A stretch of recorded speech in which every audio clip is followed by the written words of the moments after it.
जी, अस्सलाम वालेकुम एवरीवन। क्या हाल-चाल है आपके जी? ठीक है?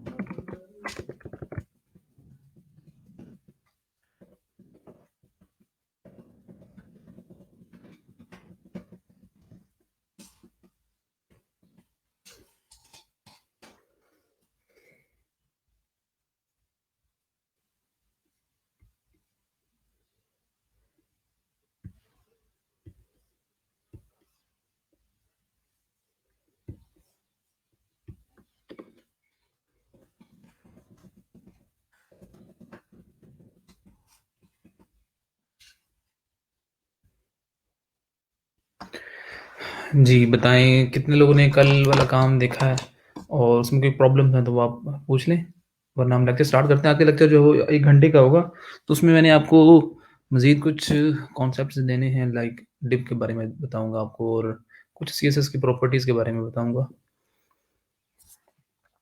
कल वाला काम आप लोगों ने किया जी? जी, अल्हम्दुलिल्लाह मैं बिल्कुल ठीक हूँ, अल्लाह का शुक्र है। रमज़ान का तीसरा अशरा स्टार्ट हो चुका है जी। Ramzan is all about to and.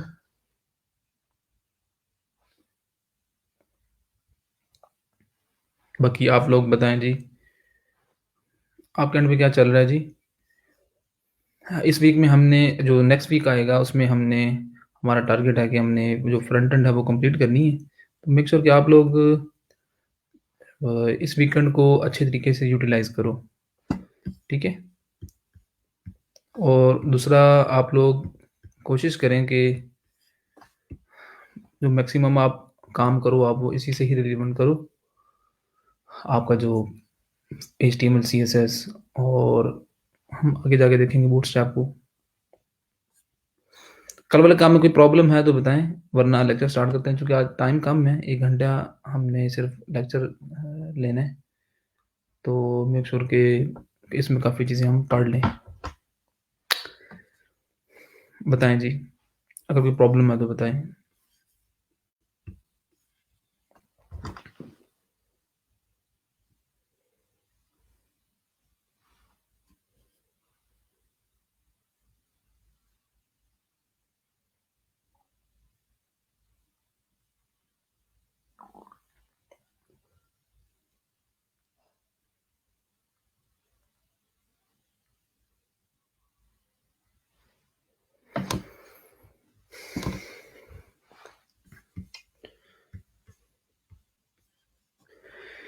जी, जल्दी से बताएँ, कोई प्रॉब्लम है तो बता दें और सबसे पहले आप अटेंडेंस लगा लो। जो बच्चा ऑनलाइन हो रहा है वो अटेंडेंस लगा ले, ताकि हम लेक्चर स्टार्ट कर सकें।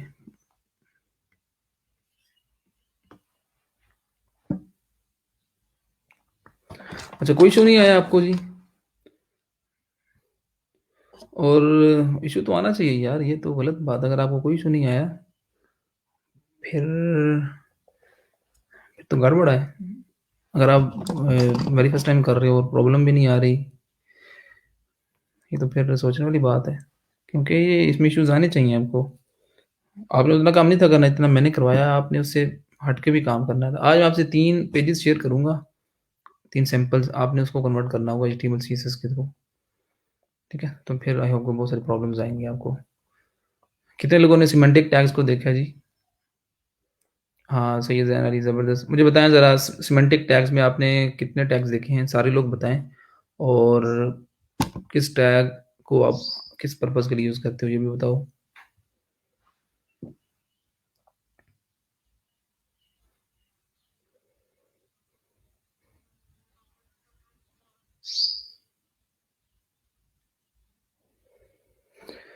और एक अनाउंसमेंट है यार कि आपको अ, गूगल क्लासरूम के अंदर और इस फेसबुक के ग्रुप में मैं एक ट्रेनर को ऐड करूँगा, ठीक है? तो आप जितनी भी क्वेरीज़ होंगी मेरे साथ-साथ वो भी उनको आप एड्रेस करेगा, आपको आंसर करेगा। उसका नाम है अहसन, ठीक है? तो क्लासरूम के अंदर भी और यहाँ फेसबुक के अंदर भी, फेसबुक के ग्रुप में भी। तो मेक श्योर कि आप लोग उनके साथ प्रॉपर्ली कम्युनिकेट करो, ठीक है? एक अच्छे तरीके से। वो स्टूडेंट नहीं है, वो यूँ समझ लें कि आपके वो ट्रेनर होंगे। जो रमज़ान में तरावी की वज़ह से थोड़ा मैं एंगेज हूँ, कि ज़ोहर से लेकर रात 11 बजे तक वो उसी सिलसिले में। तो बहुत सारे बच्चों के क्वेश्चंस होते हैं, तो आपको वो एड्रेस करेंगे। साथ में मैं भी कोशिश करूँगा कि आपको बताऊँ। कोशिश करता हूँ कि लेट टाइम जो है ना वो आपको जो क्वेश्चंस पूछे गए हों बच्चों ने वो मैं उनको आंसर कर दूँ। लेकिन वो जो हैं वो आपके पास अवेलेबल होंगे, आप कभी भी उनसे कोई क्वेश्चन पूछ सकते हो। ठीक है? तो अहसन को मैं ऐड कर दूँगा आज गूगल क्लासरूम के अंदर भी और फेसबुक के ग्रुप में भी। बाकी जी स्टार्ट करते हैं फिर। बाकी लोग पहले बताएँ जी कि आपने सिमेंटिक टैग्स में कौन से देखे हैं टैग्स? एग्ज़ैक्टली बिल्कुल ज़ैनब आपने बिल्कुल ठीक कहा सिमेंटिक टैग्स वो होते हैं जो कि डिस्क्रिप्टिव होते हैं, मीनिंगफुल होते हैं, ठीक है? जिस तरह इससे पहले सिमेंटिक टैग से पहले आपने अगर हेडर बनाना होता था तो वो भी डिव के थ्रू, फुटर बनाना होता था वो भी डिव के थ्रू, जो भी सेक्शन। अब ये है कि सिमेंटिक टैग्स हैं। अब डिस्क्रिप्टिव टैग्स हैं, अगर हेडर बनाना है तो हेडर के नाम से ही आपका वो मौजूद है टैग। अच्छा जी डिव पे कितने लोगों ने काम किया है? डिव पे ज़रा बताएँ? बिल्कुल एग्ज़ैक्टली मलिक इमरान, बाकी लोग भी बताएँ जी। राजा मोहम्मद ज़हीब साहब आप बताएँ मुदस्सिर हमीद आप और मोहम्मद नसीब आप आजकल बड़े वो लग रहे हैं यार, डाउन लग रहे हैं। ख़ैर है, मतलब पहले आप एक्टिव थे आप काफ़ी और बाकी लोग बताएँ जी। मोहम्मद नफ़ीस आप बताएँ जी, आप तो बिल्कुल ही अब चुप हैं।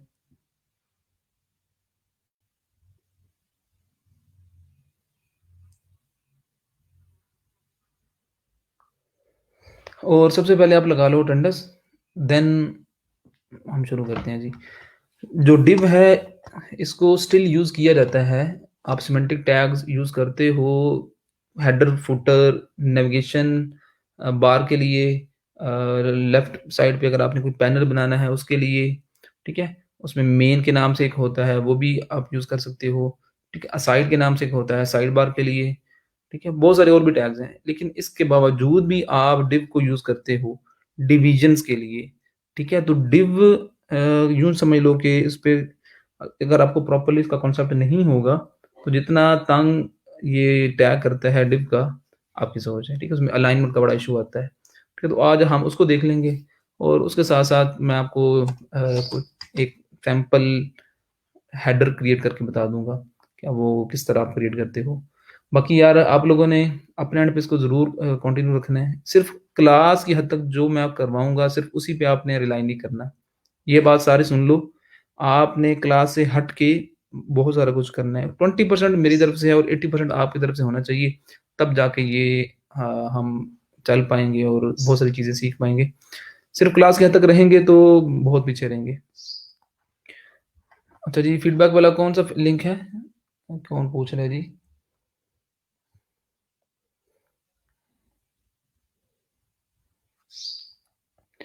नेक्स्ट वीक से हमने बूटस्ट्रैप को देखना है, हम देखेंगे फ्लेक्सबॉक्स को, हमने मीडिया क्यूरीज़ को देखना है। ये 3 चीज़ें हैं नेक्स्ट वीक के अंदर।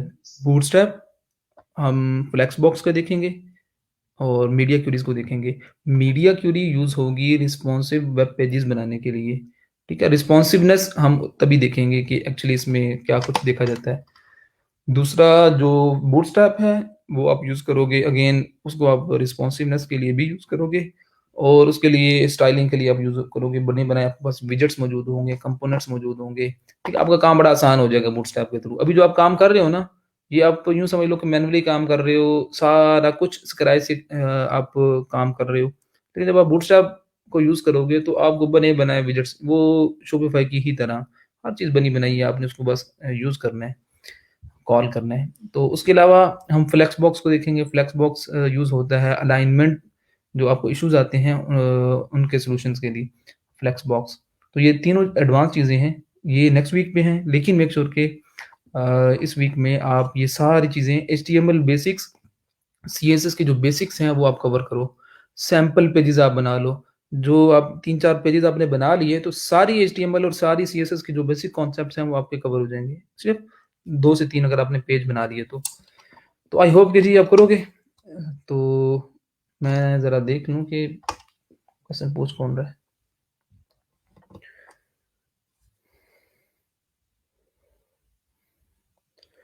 अच्छा जी, आमिर शहज़ाद साहब। Creative and design CV using navigation. ज़बरदस्त आमिर शहज़ाद, वेरी गुड।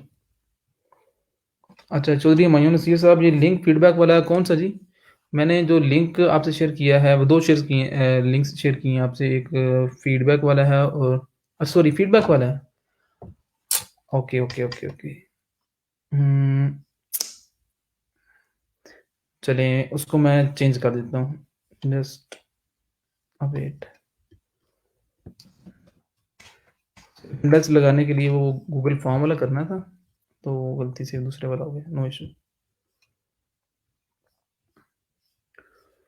तो मैं अभी लगा देता हूँ, चेंज कर देता हूँ इसको, सॉरी।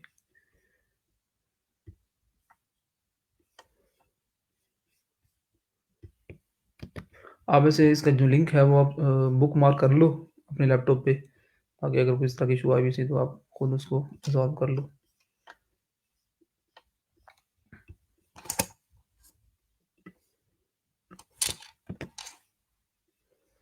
चलिए मैंने लिंक जो है वो अपडेट कर दी है। अब जो लिंक है डिस्क्रिप्शन के अंदर वो अटेंडेंस के लिए है, ठीक है? और अटेंडेंस आप लगा लो, फिर मैं साथ में स्टार्ट कर देता हूँ उसको। चलिए जी, और कोई इशू है तो बता दें। थैंक यू यार जिसने शेयर किया है।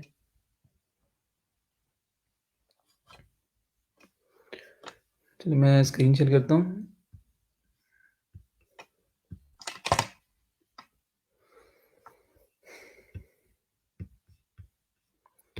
चलिए जी, अब हम देखते हैं डिव टैग को सबसे पहले, ठीक है? और उसके बाद हम नेक्स्ट देखेंगे बाकी चीज़ें। तो ये जो जितना काम था कल वाला इसको ख़त्म करते हैं जी। ये स्टाइलिंग वाला काम भी ख़त्म करते हैं।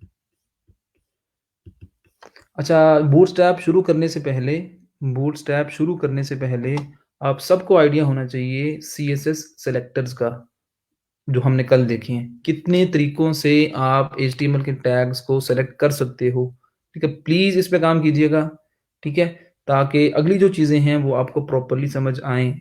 अगर ये काम नहीं करोगे इस वीकेंड पे तो फिर मुश्किल होगा आपके लिए बूटस्ट्रैप पे काम करना और बाकी चीज़ों पे काम करना, ठीक है? तो बड़ी सिंपल सी चीज़ें जो वेरी फर्स्ट टाइम कर रहे हैं उनको भी आई होप कि समझ आ रही होगी।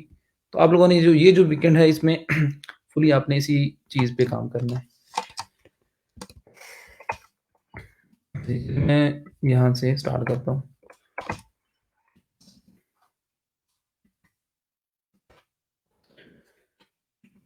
जब आप कोई भी वेब पेज डिज़ाइन करते हो जब आप कोई भी वेब पेज डिज़ाइन करते हो, ठीक है? तो आपको मैंने बताया था कि सबसे पहले आप पेपर वर्क करते हो, सबसे पहले आप उसकी डिवीज़न कर लेते हो, ठीक है? अच्छा, सबसे पहले हेडर होगा, उसके बाद ये मेन सेक्शन होगा, फिर उसके बाद फूटर होगा, ठीक है? डिवीज़न जिस तरह हमने कल की थी।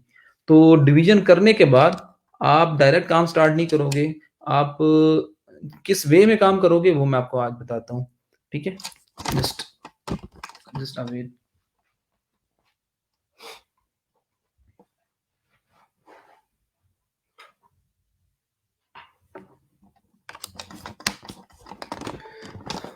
अच्छा जी, आप काम किस तरह करोगे वो मैं आपको अभी बताता हूँ।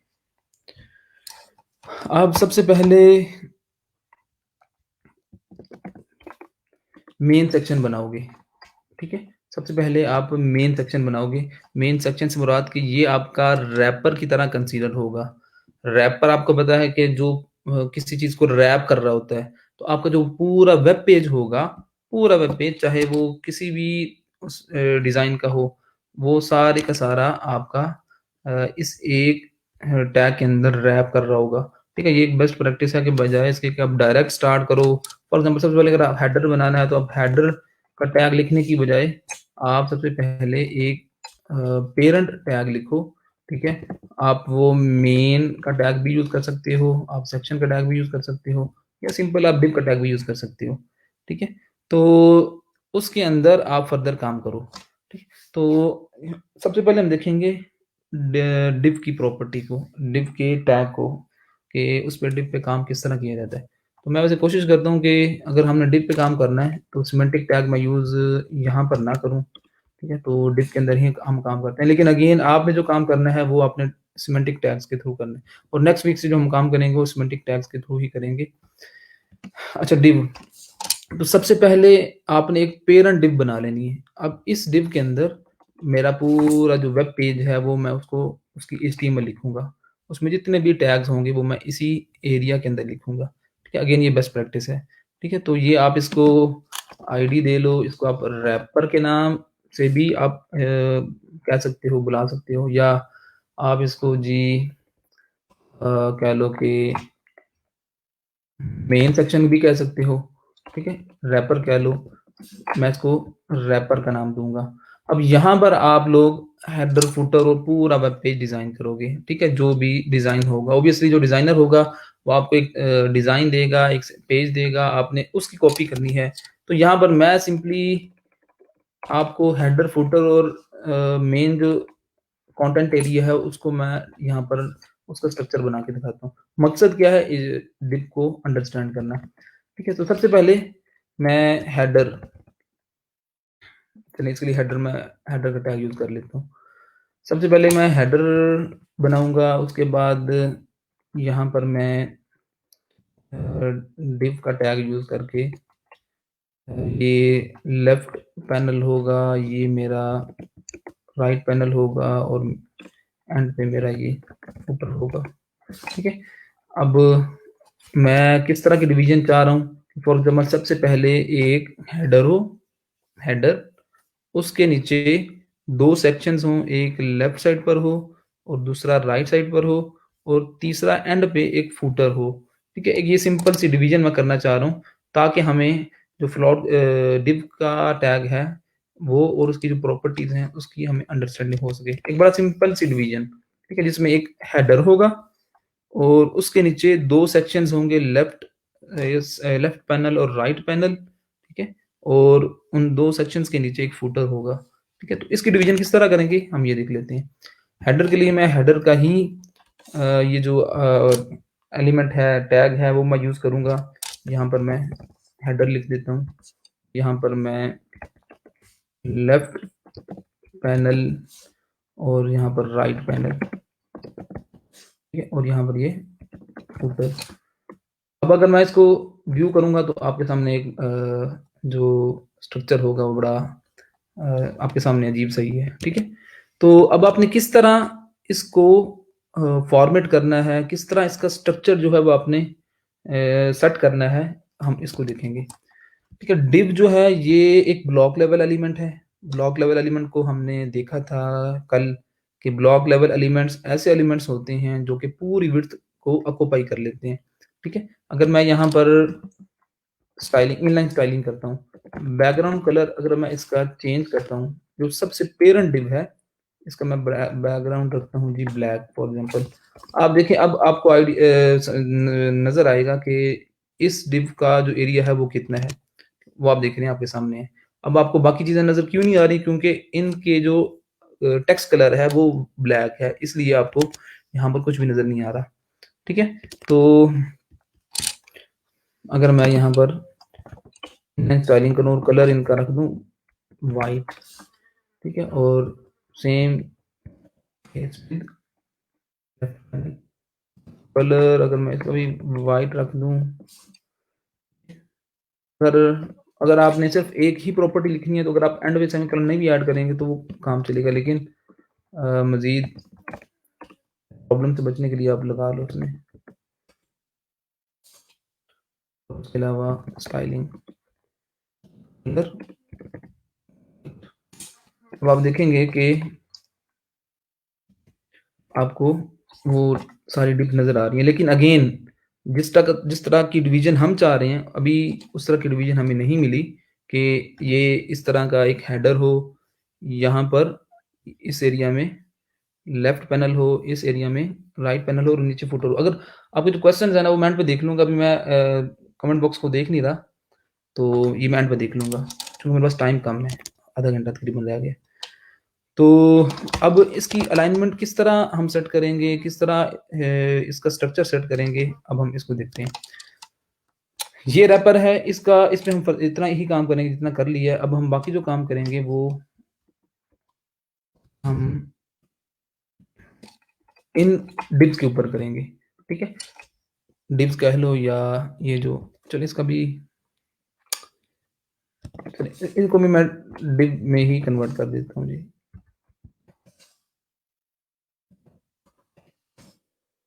यू टर्न ले लेते हैं। अब सारी जो हेडर, फुटर और लेफ्ट पैनल, राइट पैनल हमने सारा सबके लिए डिव का टैग ही यूज़ किया हुआ है।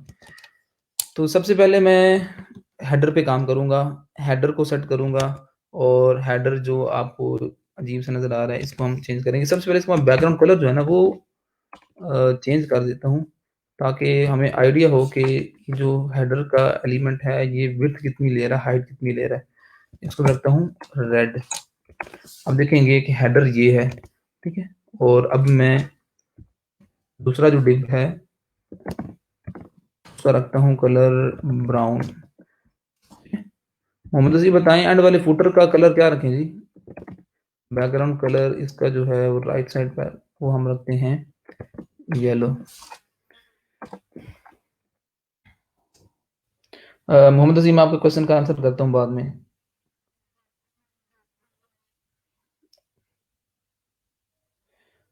अच्छा अभी 6 बाय रिक्वेस्ट शो हुई हुई हैं, तो यार ये जो आपको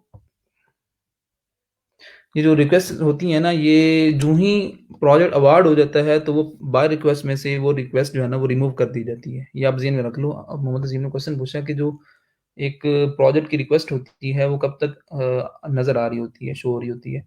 तो जब तक वो प्रोजेक्ट जो है, वो किसी को अवार्ड नहीं होता, वो आपको शो हो रही होती है, नज़र आ रही होती है। जो ही वो प्रोजेक्ट किसी को मिल जाता है, तो वो बाय रिक्वेस्ट में से वो जो प्रोजेक्ट है, वो शो हो जाता है।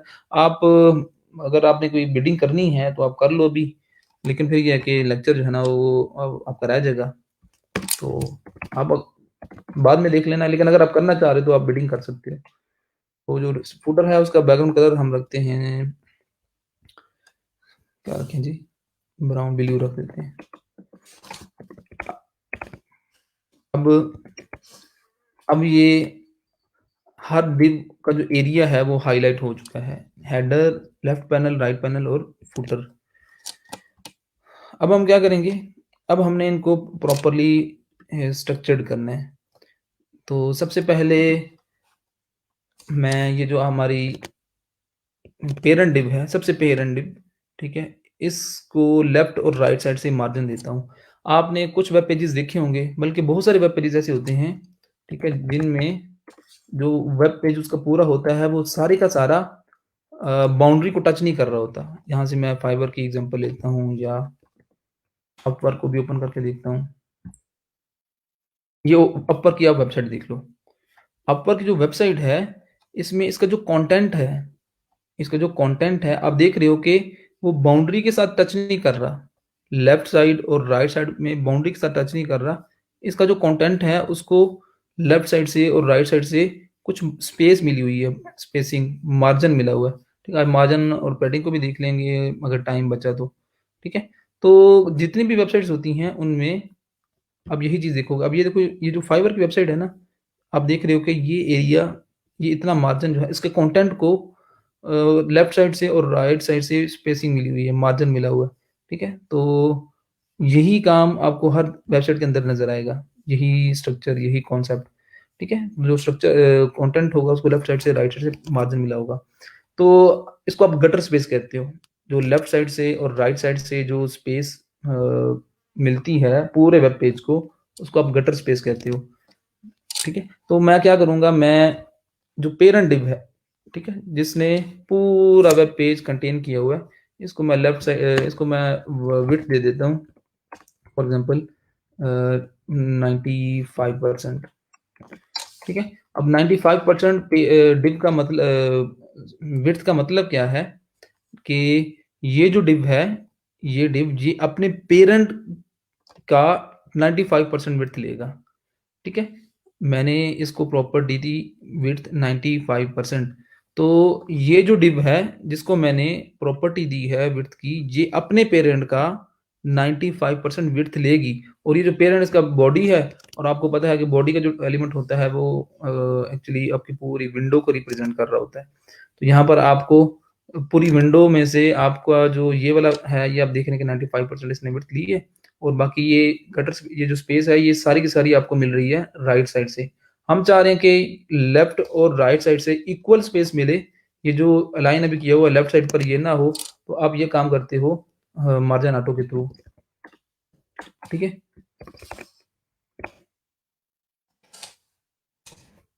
आप देख रहे हो कि अब लेफ्ट साइड से और राइट साइड से इक्वल स्पेस मिल चुकी है इस पेरेंट डिव को, इस पेरेंट डिव को जिसने पूरा वेब पेज कंटेन किया हुआ है। तो ऑब्वियसली अगर इसको लेफ्ट साइड से राइट साइड से अगर मिली है स्पेस मिली है, ये मूव करेगा तो इसके अंदर जो एलिमेंट्स हैं वो भी इसके साथ साथ मूव करेंगे। फॉर एग्जांपल 50 लोग एक बस के अंदर बैठे हुए हैं, तो बस जिस डायरेक्शन में चलेगी वो 50 लोगों की भी वही डायरेक्शन होगी। तो इसीलिए पेरेंट एलिमेंट पे जो इसकी जो भी अलाइनमेंट आप सेट करोगे, इसके इनसाइड जो इसके जो चाइल्ड एलिमेंट्स होंगे उनकी भी डायरेक्शन वही होगी। तो अब हमने देखा कि जो पेरेंट एलिमेंट है उसको लेफ्ट साइड से और राइट साइड से इक्वल स्पेस मिल चुकी है। इसके बाद हम क्या करते हैं, अब हेडर जो है उसकी जो हाइट है हम वो सेट कर लेते हैं। हाइट मैं यहाँ पर दूंगा स्टैटिक, यहाँ पर इसको मैं 100 पिक्सल दे देता हूँ। हरगिज हरगिज आप कभी भी हाइट अपने वेब पेज की सेट नहीं करोगे। ये कॉन्सेप्ट आप जहन में रख लो, ये कॉन्सेप्ट समझ लो। ठीक है? ये बड़ा मेन कॉन्सेप्ट है जब भी आप डिजाइनिंग कर रहे होते हो, कि आप कभी भी वेब पेज में किसी भी वेब पेज को डिजाइन करते वक्त, ठीक है, जिस तरह ये आप ये सेक्शन आप समझ लो, ये जो आपको स्लाइडर के नाम से ये जो मेन हेडर है आपको नजर आ रहा है, कभी भी आप किसी सेक्शन की हाइट जो है वो सेट नहीं करोगे। हाइट जो है वो किसी भी सेक्शन के कंटेंट के ऊपर बेस कर रही होगी।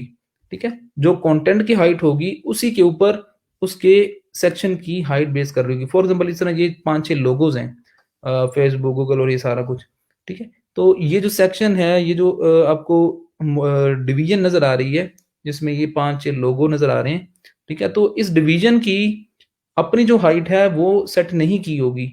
इस डिवीजन की हाइट डिपेंड कर रही होगी इसके अंदर जो इनर कंटेंट है, इसके जो चाइल्ड एलिमेंट्स हैं, इमेजेस या आपका जो टेक्स्ट है उसके ऊपर उसकी हाइट बेस कर रही होगी।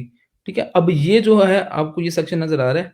ठीक है? इसमें इसमें ठीक है, ये पॉपुलर ये टाइटल है, उसके बाद ये कुछ कार्ड्स हैं या इमेजेस, आप ये स्लाइडर कह लो। तो इस इन दो ये जो दो चीजें हैं ये ऑब्वियसली किसी न किसी एक पेरेंट एलिमेंट के अंदर होंगी। तो उस पेरेंट एलिमेंट की अपनी कोई भी हाइट सेट नहीं की होगी। ठीक है? उस पेरेंट एलिमेंट की हाइट जो होगी वो इन चाइल्ड एलिमेंट्स के कंटेंट की बेस पे डिपेंड कर रही होगी। इमेज का साइज क्या है। ठीक है? तो इसी तरह आप कोई भी देखते हो, जिस तरह ये वीडियो है, अब ये जो सेक्शन है ये आपको इस सेक्शन की अपनी जो हाइट है वो आपको देखेंगे यहाँ पर नहीं सेट की होगी। ठीक है? इसकी हाइट जो है वो कंटेंट के ऊपर बेस कर रही होगी। तो ये चीज़ ध्यान में रखो कि कभी भी आप किसी भी रैपर की, किसी भी आप कह लो पेरेंट एलिमेंट की, या आप डिव हेडर यूज़ कर रहे हो या फुटर यूज़ कर रहे हो, उसकी आप अपनी हाइट जो है वो सेट नहीं करोगे। उसका जो कंटेंट होगा वो डिफाइन कर रहा होगा उसकी हाइट। कंटेंट से मुराद क्या है? टेक्स्ट आप अगर यूज़ करते हो हेडर में, या आप इमेजेस यूज़ करते हो, लोगो, आइकॉन जो भी, तो उनकी हाइट के ऊपर आपका जो उसका जो पेरेंट होगा उसकी हाइट बेस कर रही है। अभी फिलहाल के लिए मैं इसको 100% रखता हूँ। ठीक है? और आगे हम मज़ीद देखेंगे वैसे ही इसको। आप देखोगे कि इसका जो हाइट है वो आपके सामने है।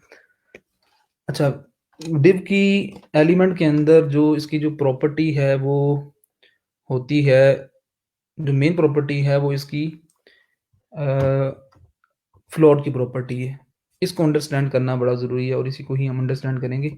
div के अंदर फ्लोट की प्रॉपर्टी का क्या कॉन्सेप्ट है। डिव्स को आप अलाइन करते हो, डिव्स को आप अलाइन करते हो लेफ्ट साइड पर या राइट साइड पर फ्लोट की प्रॉपर्टी के थ्रू।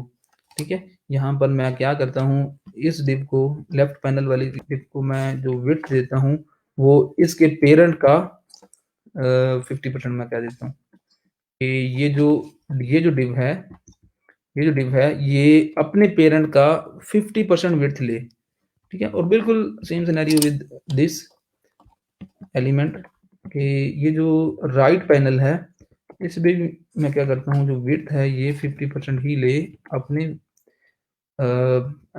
पेरेंट एलिमेंट का। अब मुझे ये बताएं कि ये जो डिवीजन है विड्थ की, ये जो विड्थ असाइन होगी वो किस तरह होगी, इसके अकॉर्डिंगली होगी। मैं इनको सेलेक्ट करके इनको कर दूं जी, फॉर्मेट कर दूं इनडेशन।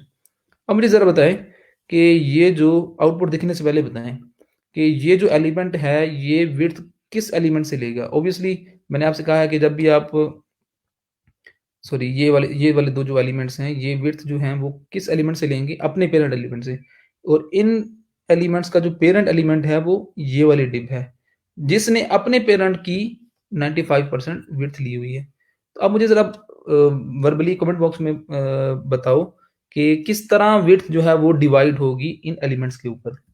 ठीक है, आप मुझे ज़रा कमेंट बॉक्स में ये चीज़ बताओ। ठीक है, लेकिन ये चीज़ पक्की है कि ये जो दो एलिमेंट्स हैं जिनमें हमने विड्थ दिया हुआ है 50%, तो ये एलिमेंट अपने पेरेंट एलिमेंट का 50% लेगा। ठीक है, और दूसरा जो है ये एलिमेंट, इस पे भी हमने 50% दिया हुआ है।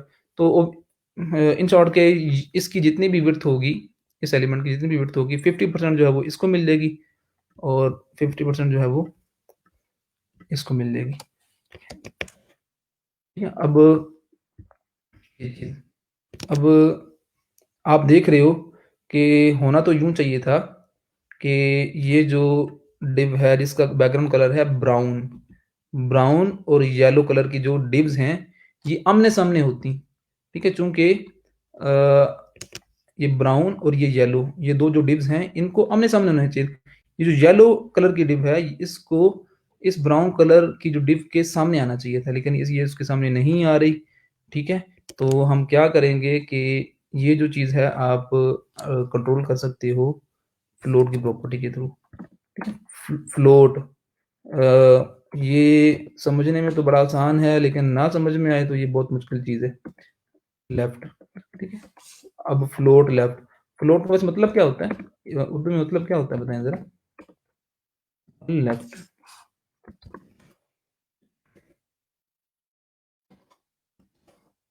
अब देख रहे हैं कि अब आपकी वो जो दोनों टिप्स हैं वो एक दूसरे की आमने सामने हैं। फ्लोट का मतलब क्या होता है, फ्लोट का मतलब होता है उर्दू में तैरना। अब ये जो दो डिव्स हैं, ये जो दो डिव्स हैं भाई, ये अब ये फ्लोट कर रही हैं अपनी स्पेस, अपनी जो उनकी जो जिस नॉर्मल फ्लो से वो निकल के फ्लोट कर रही हैं, यूं समझ लें। ठीक है, फ्लोट का मतलब तैरना। अब नॉर्मल फ्लो से ये निकल के फ्लोट कर रही हैं, फ्लोट का मतलब ये तैर रही हैं ये दोनों डिव्स। ठीक है, तो अब इन दो, ये जो दो डिव्स हैं ये नॉर्मल फ्लो से ऊपर आ चुकी हैं, फ्लोट कर रही हैं। ठीक है, तो फ्लोट जब चीज़ें कर रही होंगी, दो डिप्स कर रही होंगी, ठीक है, तो उसमें फिर ये है कि इसके बाद जो भी नई डिप आएगी, ये चीज़ ध्यान में रखिएगा कि आप दो प्रॉपर्टी यूज़ करते हो, फ्लोट, फ्लोट आप लेफ्ट भी कर सकती हो और राइट भी कर सकते हो। अब फ्लोट से मुराद ये है कि अगर मैं इसको फ्लोट प्रॉपर्टी ख़त्म करता हूँ पहली डिप को, तो अब ये जो डिव है, ये डिव ये वेब पेज के नॉर्मल फ्लो में ये एडिड है, ये नॉर्मल फ्लो के अंदर आ रही है। ठीक है, यूं समझ लो कि जिस तरह सरफेस है, जो एक सरफेस, यूं समझ लो कि आपने किसी भी अब आपने किसी भी जगह पे आपने पैचेज़ बनाए होते हैं, आप गाँव में अगर जाओ, तो जो वहाँ पर वो खेती-बाड़ी होती है, उसमें पैचेज़ होते हैं, ठीक है? एक अगर एरिया है, उसमें अगर कोई एग्रीकल्चर का कोई काम है, करना है आपने, तो उसमें वो पैचेज़ होते हैं, बॉक्सेज़ आपने बनाए होते हैं, उसमें जी आप गंदुम लगाते हो, उसमें चावल लगाते हो, ठीक है? तो वो पैचेज़ अगर सपोज़ कर लो एक पैच, ठीक है? वो जिस फ्लो में है, जिस सरफेस के ऊपर है, अगर उस पैच को ऊपर हवा में, ठीक है, उसमें उसको कर दिया जाए, खड़ा कर दिया जाए, तो उसको क्या कॉन्सेप्ट बनेगा, वो किस तरह का दिखेगा, ठीक है? वो उस तरह का इमेजिनेशन आप यहाँ पर करो, ठीक है? एक नॉर्मल फ्लो है वेब पेज का, जब आप किसी को फ्लोट कर दोगे, किसी भी एलिमेंट को फ्लोट की प्रॉपर्टी दोगे, डिव की मैं बात कर रहा हूँ, डिव को जब आप फ्लोट की प्रॉपर्टी दोगे, तो वो नॉर्मल फ्लो से निकल कर ऊपर फ्लोट कर रहा होगा। अपनी ही जगह पे फ्लोट कर रहा होगा, ठीक है? तो अब फ्लोट कर रहा होगा तो फिर ये है कि वो पूरा जो नॉर्मल फ्लो है उस वेब पेज का पार्ट नहीं होगा, ठीक है? वो नॉर्मल फ्लो से निकल जाएगा। फिर ये है कि वो जो जो नीचे वाली जगह होगी वो बाकी एलिमेंट्स के लिए अवेलेबल होगी, ठीक है? तो यहाँ पर अगर मैं ये काम करता हूँ तो ये चीज़ आपके सामने है। ठीक है। ख़ैर अब आप इतना ज़हन में रखो कि अगर आपने डिप्स को लेफ्ट साइड पर, राइट साइड पर अलाइन करना है, तो आप वो फ्लोट की प्रॉपर्टी के थ्रू करोगे, ठीक है? और फ्लोट की प्रॉपर्टी के थ्रू जब आप कर लोगे, तो फॉर एग्ज़ाम्पल इस तरह हमने क्या किया कि ये 2 डिप्स लेफ्ट साइड पर और राइट साइड पर हमने अलाइन कर दी, ठीक है? तो ये 2 डिप्स पूरी स्क्रीन का 100% विड्थ ले रही हैं, ठीक है? अपने पेरेंट का 100% विड्थ ले रही हैं। तो ऑब्वियसली अब मैं अगर इनकी हाइट सेट करूँ तो आपको और ज़्यादा वो चीज़ क्लियर हो जाएगी। यहाँ पर इसकी हाइट स्टैटिक रखता हूँ अगेन 400 पिक्सेल, लेकिन ये आप ऐसे रखोगे नहीं। आप हाइट किस तरह एडजस्ट करोगे हम इसको मज़ीद देख भी लेंगे।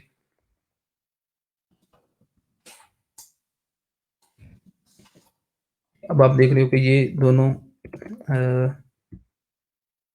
लेफ्ट साइड पर और राइट साइड पर ब्राउन और येलो, इसमें फ्लोट लेफ्ट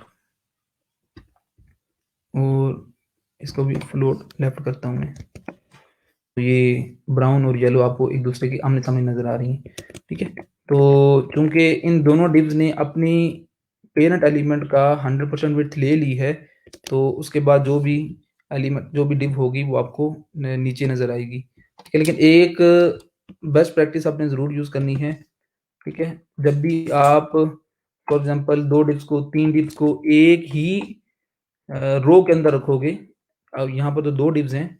फॉर एग्ज़ाम्पल अगर आपने एक रो में 3 डिव्स रखनी है, 4 डिव्स रखनी है, तो ऑब्वियसली आप फ्लोट लेफ्ट या फ्लोट राइट के थ्रू आप डिव्स को एडजस्ट करोगे, ठीक है? तो जब आपकी डिव्स एडजस्ट हो जाएँगी, एक रो की सारी डिव्स जब एडजस्ट हो जाएँगी, तो उससे निचली जो डिव होगी, उसकी निचली जो रो होगी, ठीक है? उसमें आपने डिव को क्लियर की प्रॉपर्टी देनी है।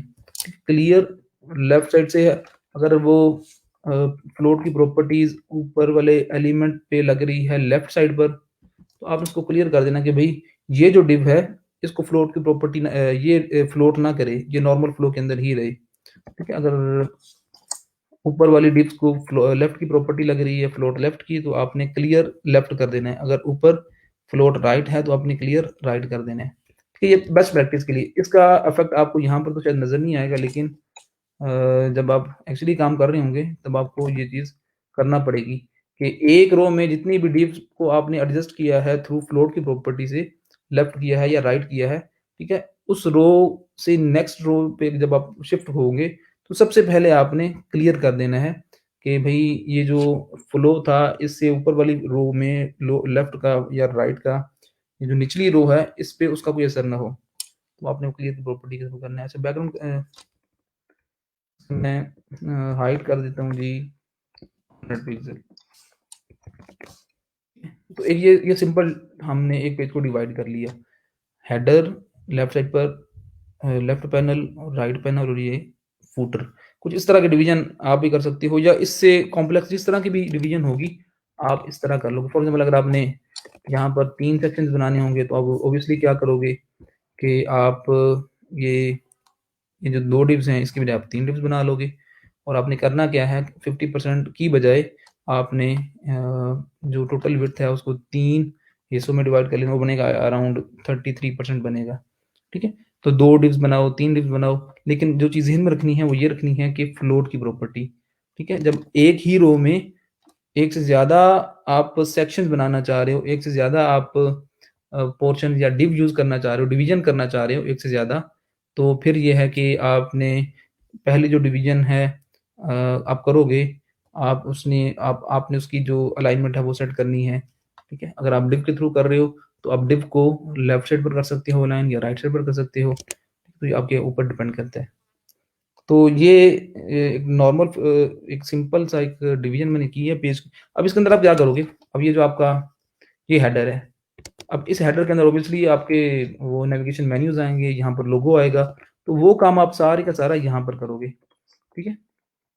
यहाँ पर इस डिव के अंदर, इस डिव में वो आप सारा काम करोगे, ठीक है? और आपको पता है कि वो आप किसके थ्रू करोगे? यूएल के थ्रू और लिस्ट आइटम एलआई के थ्रू। ये जो नेविगेशन मेन्यूज़ होते हैं ना, जो आपको नज़र आ रहे हैं यहाँ पर और ये जो नेविगेशन मेन्यूज़ नज़र आ रहे हैं, ये आप बनाते हो यूएल और एलआई के थ्रू। यूएल कह लो या ओएल कह लो, ठीक है? एक लिस्टिंग के थ्रू बनाते हो। तो बाय डिफ़ॉल्ट तो वो लिस्ट आपको वर्टिकली नज़र आ रही होती है, लेकिन आप सीएसएस की प्रॉपर्टीज़ को यूज़ करके आप उसको वो हॉरिज़ॉन्टली अलाइन कर लेते हो। तो मैं चलो अब इस पे ही काम करता हूँ। अब मैं क्या करता हूँ कि ये जो हमारा हेडर है, सिर्फ़ इस पे ही काम करते हैं और इसमें जी आप ये जो बनाओगे लिस्ट आइटम्स बनाओगे, उसमें आप ये काम करोगे एक्चुअली। अब मैं आपको बता देता हूँ कि आप किस तरह ये होगा काम। होम सर्विसेज और आप ये आप कह लो अबाउट कॉन्टैक्ट बस या कॉन्टैक्ट ऐसा आप कह लो, ठीक है? तो अब ये आपको नज़र आ रहे हैं इस तरह। अब सीएसएस की प्रॉपर्टीज़ के थ्रू ये जो आपको लिस्टिंग इस तरह नज़र आ रही है, आप उसको हॉरिज़ॉन्टली कर लोगे, जो बुलेट्स हैं ख़त्म कर लोगे, जो अंडरलाइन्स हैं आप ख़त्म कर लोगे। तो मैं वैसे क्या करता हूँ कि सिर्फ़ ये जो हमारा हेडर है, इसी पे ही काम करता हूँ। यहाँ तक क्वेश्चन है तो आप क्वेश्चन जो है पुट कर दें, मैं बाद में देख लूँगा डिवीज़न के लिए। और अब मैं क्या करता हूँ, अब इससे नेक्स्ट जो है वो मैं कॉन्सेप्ट आपको बताता हूँ। एक बड़ी बेसिक सी चीज़ है, हम वो देख लेते हैं, वो है मार्जिन और पैडिंग। ये आपको पता होना चाहिए। आप मार्जिन पैडिंग के थ्रू स्पेसिंग देते हो अपने वेब पेज में किसी भी एलिमेंट को, लेफ्ट साइड से, राइट साइड से, टॉप से, बॉटम से, ठीक है? तो वो मार्जिन की प्रॉपर्टी काम किस तरह करती है, मार्जिन और पैडिंग में फ़र्क क्या होता है, हम ये देख लेते हैं। सबसे पहले आप बताओ जिनको पता है जी, मार्जिन और पैडिंग में एक्चुअली फ़र्क क्या है?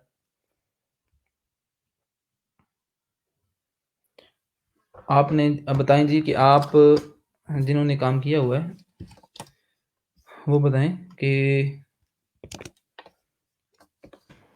मार्जिन और पैडिंग में फ़र्क क्या है? किसी भी एलिमेंट को अगर मार्जिन देते हो तो क्या होगा, अगर पैडिंग दोगे फिर क्या होगा? मैं ये एलिमेंट ख़त्म कर देता हूँ।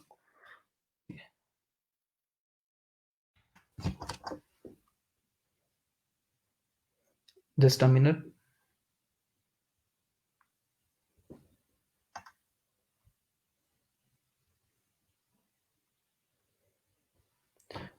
अच्छा यार, गूगल फॉर्म आपने फिल करना है अटेंडेंस के लिए और आपने फीडबैक फॉर्म भी फिल करना है।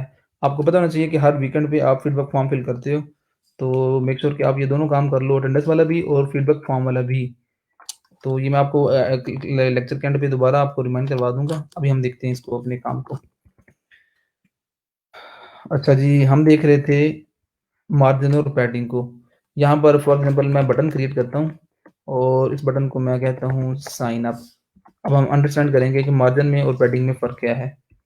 बड़ी सिंपल सी बेसिक सी ये कॉन्सेप्ट है, आपको ये पता होना चाहिए, ठीक है? अब ये साइन अप है, तो अगर यहाँ पर मैं इंटरनली काम करता हूँ, इसको मैं एक क्लास का नाम दे देता हूँ।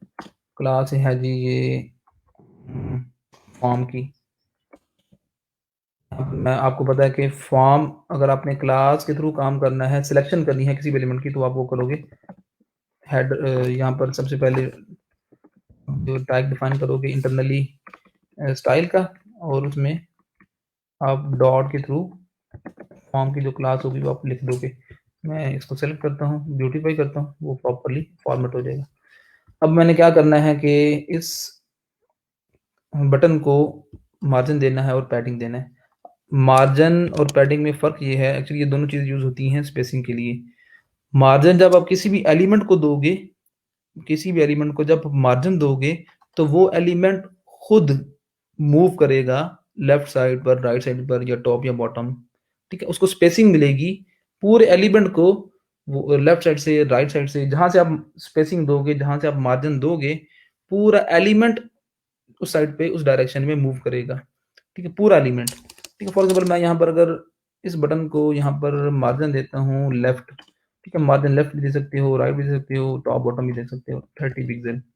तो अब इस बटन को लेफ्ट डायरेक्शन से, लेफ्ट साइड से 30 पिक्सेल की स्पेस मिलेगी, ठीक है? आप यहाँ पर देख सकते हो कि वो चीज़ आपके सामने है। मैं इसको यूँ कर लेता हूँ ताकि रिज़ल्ट आपके सामने हो। जो विंडोज़ है इसको मैं एडजस्ट कर लेता हूँ।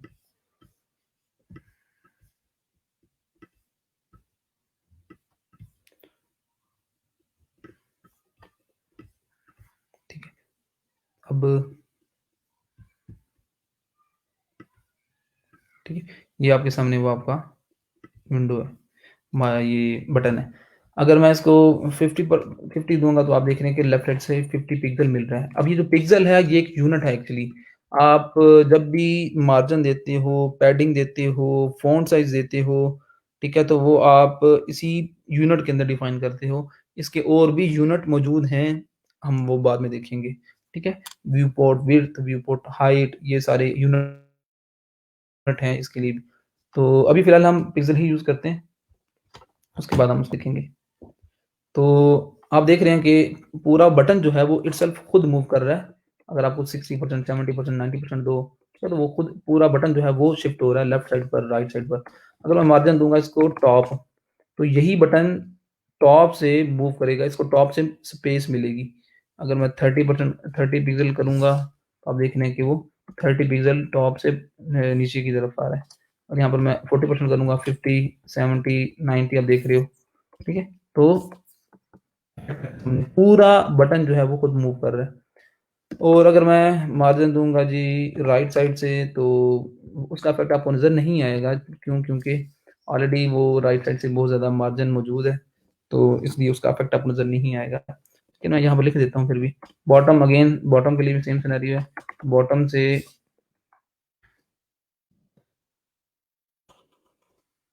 मार्जिन बॉटम 50 पिक्सेल, ठीक है? तो अब वैसे हो क्या रहा है कि यहाँ नीचे से 50 पिक्सेल जो है वो मार्जिन मिल रहा है इसको, 50 पिक्सेल मिलेगा तो इतना, अगर 70% तो इस तरह वो हाई जो स्पेसिंग है वो बढ़ती जाएगी बॉटम से, 70, 90, 100, 50, 200, 500, 600 इस तरह नीचे से मिल, लेकिन आपको यहाँ पर नज़र नहीं आ रहा।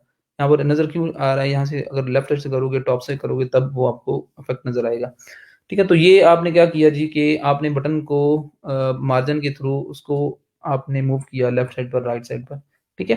पूरा एलिमेंट यहाँ पर मैंने बटन को यूज़ किया है। अगेन यहाँ पर कोई भी एलिमेंट हो सकता है। यहाँ पर आप एंकर टैग यूज़ कर सकते हो, यहाँ पर आप पैराग्राफ, कुछ भी। तो सेम जो है वो इसकी बिहेवियर होगा, ठीक है? चाहे आप बटन यूज़ करें या कोई भी। अब मैं यहाँ पर करता हूँ क्या, इसके ऊपर पैडिंग इम्प्लीमेंट करता हूँ। ठीक है? तो अब ये बटन जो है वो आपको पता है कि जो बाय डिफ़ॉल्ट जो पोज़ीशन होती है एलिमेंट्स की, वो होती है लेफ्ट साइड पर। टॉप लेफ्ट से आपका जो कंटेंट है वो शुरू होता है। अब मैंने इसको कोई पोज़ीशन नहीं दी हुई, तो बाय डिफ़ॉल्ट ये टॉप लेफ्ट साइड पर ये अलाइन हुआ है, ठीक है? इससे जो नेक्स्ट एलिमेंट होगा वो इससे आगे आएगा, ये इससे नीचे आएगा। तो बाय डिफ़ॉल्ट पोज़ीशन होती है हर एलिमेंट की, आप सबको पता है कि आप अगर स्टार्ट करोगे यहाँ पर एलिमेंट्स ऐड करना, तो यही इसी पोज़ीशन पे एडजस्ट होते रहेंगे। तो अब मैं अगर इस पे पैडिंग इम्प्लीमेंट करूँ, तो पैडिंग एक्चुअली क्या है कि बटन खुद इटसेल्फ वो मूव नहीं करेगा, इसके अंदर जो कंटेंट है वो मूव करेगा। पैडिंग लेफ्ट अगर मैं रखता हूँ 20 पिक्सेल, तो आप देख रहे हैं कि बटन तो उसी जगह पर मौजूद है, उसका जो इनर कंटेंट है उसको अंदर से स्पेस मिल रही है, ठीक है? इनर इनर स्पेस मिलती है पैडिंग के थ्रू। राइट साइड पर अगर मैं इसको 30 पिक्सेल दूँ, तो आप देख रहे हैं कि बटन खुद जो है इटसेल्फ वो उसी पोज़ीशन पे है, लेकिन वो जो उसका कंटेंट है वो एक्सपेंड कर रहा है, ठीक है? कंटेंट को पहले लेफ्ट साइड से स्पेस मिली, तो ये आपको स्पेस नज़र आई, राइट साइड से मिली तो वो ये। अब मैं अगर टॉप से दूँगा, तो टॉप से भी स्पेस मिल जाएगी इसी कंटेंट को। यहाँ से 40 पिक्सल लिखता हूँ, आप देख रहे हो कि वो यहाँ से मिल रही है। इसी तरह पैडिंग राइट, तो सिर्फ़ फ़र्क इतना है मार्जिन में और पैडिंग में कि आप अगर पैडिंग यूज़ करोगे, तो वो जो एलिमेंट है उसकी अपनी पोज़ीशन वही रहेगी, स्टैटिक रहेगी। उसका जो कंटेंट है उसको स्पेसिंग मिलेगी लेफ्ट साइड से लेफ्ट साइड से, राइट साइड से और टॉप बॉटम से, ठीक है? तो सॉरी राइट साइड से नहीं, यहाँ पर मैं बॉटम लिखूँगा। आप देख रहे हो कि ये कंटेंट जो है वो उसको लेफ्ट, राइट, टॉप, बॉटम से मिली है। और अगेन मैं अगर मार्जिन करूँगा, मार्जिन के सिनेरियो में तो आप पूरा जो एलिमेंट है वो मूव करेगा। उसका इनर जो कंटेंट है वो एज़ इट इज़ ही रहेगा। तो ये फ़र्क है मार्जिन और पैडिंग। आई होप आपको समझ आ गया होगा। तो अब ये जो 4 लाइन्स ऑफ कोड में आपने लेफ्ट, राइट, टॉप, बॉटम में आपने पैडिंग दी है, कि आप एक लाइन ऑफ कोड में भी ये चारों साइडों से पैडिंग दे सकते हो और वो भी दे सकते हो मार्जिन। सिर्फ पैडिंग की प्रॉपर्टी भी होती है, सिर्फ पैडिंग की प्रॉपर्टी अगर वो सिर्फ पैडिंग की प्रॉपर्टी यूज़ करेंगे और आगे लिख देंगे 40 पिक्सल, तो क्या होगा कि ये प्रॉपर्टी क्या करेगी कि इतना स्पेसिंग चारों साइडों से दे देगी, ठीक है? आपको 4 लाइन्स ऑफ कोड लिखने की ज़रूरत नहीं है, अगर आपने इक्वल पैडिंग देनी है लेफ्ट साइड से, राइट साइड से, टॉप से, बॉटम से, तो ये बेस्ट प्रैक्टिस है कि आप 4 लाइनों की बजाय 1 लाइन में काम करो, ठीक है? Same case with margin. Margin भी अगर आप फॉर एग्ज़ाम्पल 40 पिक्सल ही रखते हो, तो चारों साइडों से उसको मिल रहा है, लेकिन आप ऑब्वियसली नज़र राइट साइड से लेफ्ट साइड से और टॉप से आ रहा है। तो सिर्फ मार्जिन का मतलब ये है कि चारों साइडों से इतना मार्जिन मिल रहा है। सिर्फ पैडिंग का मतलब ये है कि चारों साइडों से इतनी पैडिंग मिल रही है, ठीक है? और अगर आप डिफरेंट पैडिंग या डिफरेंट मार्जिन देना चाहो, ठीक है, किसी भी एलिमेंट को, यहाँ पर तो अब इक्वल वैल्यू है ना, इक्वल वैल्यू के सिनेरियो में यही होगा। अब इक्वल स्पेसिंग देनी है तो ये पैडिंग की प्रॉपर्टी यूज़ करो। और अगर आप डिफरेंट पैडिंग या स्पेसिंग देना चाह रहे हो लेफ्ट, राइट, टॉप, बॉटम से, तो भी पॉसिबल है एक लाइन ऑफ कोड में। उसको आप कहते हो short hand property. Short hand property, ठीक है? तो आप शॉर्ट वे में एक प्रॉपर्टी को डिफाइन कर सकते हो। किस तरह करोगे? आप पैडिंग लिखो, इसकी 4 वैल्यूज़ आप बना दो। 40 पिक्सल, 50 पिक्सल, 70 पिक्सल और 100 पिक्सल। आपने सिर्फ प्रॉपर्टी लिखा, 4 वैल्यूज़ डिफाइन कर दी। इसका मतलब ये है कि टॉप से इसको इतनी पैडिंग मिल रही है और आपको ये क्लॉकवाइज चलती है, टॉप, राइट, बॉटम, लेफ्ट, ठीक है? तो ये एक कह लो कि गुड प्रैक्टिस है कि आप 4 लाइन्स की बजाय शॉर्ट हैंड प्रॉपर्टी यूज़ करो। तो क्या कर सकते हो, 4 वैल्यूज़ अगर आप दोगे तो क्लॉकवाइज वैल्यूज़ मिलेंगी। यहाँ पर आप देख रहे हो कि 40 को अगर मैं इंक्रीज़ करूँगा तो टॉप से आपकी वो स्पेसिंग जो है ना इंक्रीज़ हो रही है, यहाँ से। और ये जो है ये वैल्यू रिप्रेजेंट करती है आपकी यहाँ से राइट साइड से 40 पिक्सल, 70 पिक्सल, 90 पिक्सल इफेक्ट आपके सामने है। और यहाँ पर ये जो है ये आपकी बॉटम से इसको रिप्रेजेंट करेगा 40 पिक्सल, 70 पिक्सल। और इसी तरह ये जो है ये आपका लेफ्ट साइड से स्पेसिंग मिलेगी, ठीक है? तो ये क्लॉक वाइज बनता है, ठीक है? क्लॉक वाइज इस तरह स्पेसिंग मिलेगी। तो अगर 4 वैल्यूज़ होंगी तो इस वे में काम होगा कि भाई top, bottom, top, right, bottom, left. अगर फॉर एग्ज़ाम्पल 4 वैल्यूज़ नहीं होंगी, 2 वैल्यूज़ होंगी, तो फिर क्या होगा कि ये जो पहली वैल्यू होगी ये रिप्रेजेंट करेगी टॉप बॉटम को और ये जो है ये लेफ्ट राइट को रिप्रेजेंट करेगी। अगर मैं यहाँ पर 20 पिक्सल करता हूँ तो आप देख रहे हैं कि लेफ्ट राइट से 20 पिक्सल मिल रहा है, लेकिन टॉप बॉटम से 90 पिक्सल ही मिल रहा है, ठीक है? तो 80 पिक्सल ये लेफ्ट राइट से 80 पिक्सल मिल रहा है। तो अगर फॉर एग्ज़ाम्पल 3 वैल्यूज़ होंगी तो उसका भी कोई ना कोई मतलब बनता है, पिक्सल, ठीक है? तो इसमें आप देख रहे हैं कि अगर ये है तो ये रिप्रेजेंट कर रहा है टॉप को, ठीक है? आप देख रहे हो। उसके बाद जी ये जो है लेफ्ट राइट को रिप्रेजेंट कर रहा है और ये जो है आपका वो बॉटम को कर रहा है। 3 वैल्यूज़ होंगी उसका अपना मतलब होगा, 4 होंगी उसका अपना होगा, 1 वैल्यू होगी उसका अपना एक मतलब। लेकिन इसको आप कहोगे शॉर्ट हैंड प्रॉपर्टी, ये कॉन्सेप्ट होता है और इंटरव्यूज़ में अक्सर पूछा जाता है कि शॉर्ट हैंड प्रॉपर्टीज़ का कॉन्सेप्ट क्या है और कौन-कौन सी हैं? तो आपको पता होना चाहिए कि शॉर्ट हैंड प्रॉपर्टी का मतलब क्या है, कि शॉर्ट वे में किसी भी प्रॉपर्टी को डिफाइन करना। अब बजाय इसके कि मैं 4 लाइन्स ऑफ कोड में लिखूँ, अब 1 लाइन ऑफ कोड में मैं इसको डिफाइन कर सकता हूँ। इसी तरह मार्जिन भी है, पैडिंग भी है, अगर मैंने इसको बॉर्डर देना होगा फॉर एग्ज़ाम्पल, तो आप बॉर्डर जो है ना वो भी एक शॉर्ट हैंड प्रॉपर्टी के थ्रू दे सकते हो। वैसे तो बॉर्डर कलर, बॉर्डर स्टाइल और बहुत सारी इसकी मल्टीपल हैं प्रॉपर्टीज़। तो मैं एक ही बॉर्डर की प्रॉपर्टी यूज़ करता हूँ और फॉर 10 पिक्सेल फॉर एग्ज़ाम्पल, और कलर मैं इसका कर देता हूँ ब्लैक, और इसका मैं जो टाइप है वो सॉलिड कर देता हूँ। अब देखेंगे कि एक ही लाइन ऑफ कोड में मैंने 3 चीज़ें डिफाइन कर दी कि भाई उसकी जो विड्थ है, बॉर्डर की जो विड्थ है वो आपकी है 10 पिक्सेल। इसको अगर मैं इंक्रीज़ करूँगा तो आपका वो इफेक्ट नज़र आ रहा है। तो ये बॉर्डर की आ गई, बॉर्डर वेट के बॉर्डर इसकी विड्थ आ गई। उसके बाद ब्लैक कलर है तो ब्लैक, अगर आपने ब्राउन करना है तो ब्राउन। सॉलिड, ये उसका स्टाइल है, सॉलिड है या डॉटेड, आप ये भी देख सकते हो। तो ये बॉर्डर स्टाइल है, इसकी भी डॉटेड है, डॉटेड भी हो सकता है, सॉलिड भी हो सकता है और बहुत सारी हैं। बताने का मकसद सिर्फ ये है कि आप बॉर्डर की प्रॉपर्टी की 3 वैल्यूज़ एक ही लाइन में डिफाइन कर सकते हो, बजाय इसके उसको आप 3 डिफरेंट लाइन्स में डिफाइन करो। तो ऑब्वियसली ये जो चीज़ है ये बेस्ट प्रैक्टिस के अंदर आएगी कि कम लाइन्स ऑफ कोड आपकी यूज़ हो रही हैं शॉर्ट हैंड प्रॉपर्टी के थ्रू, तो आप यही काम करोगे। ठीक है, तो ये मार्जिन और पैडिंग का कॉन्सेप्ट था। अगली चीज़ हम जल्दी से देख लेते हैं। अब मैं आपको एक सिंपल सा एक हेडर बना के दिखाता हूँ कि हेडर आप किस तरह बनाते हो किसी भी वेबसाइट का। ठीक है? तो उसके लिए मार्जिन पैडिंग एक्चुअली यूज़ होना था, इसलिए मैंने वो पहले आपको ये बता दिया। उससे पहले मैं आपको एक ज़रूरी चीज़ ये बता दूँ कि फॉर एग्ज़ाम्पल एक ये डिव है, या आपने स्टाइलिंग की है, बैकग्राउंड कलर उसने आपने आपने रख दिया ब्लैक, और इसमें आपने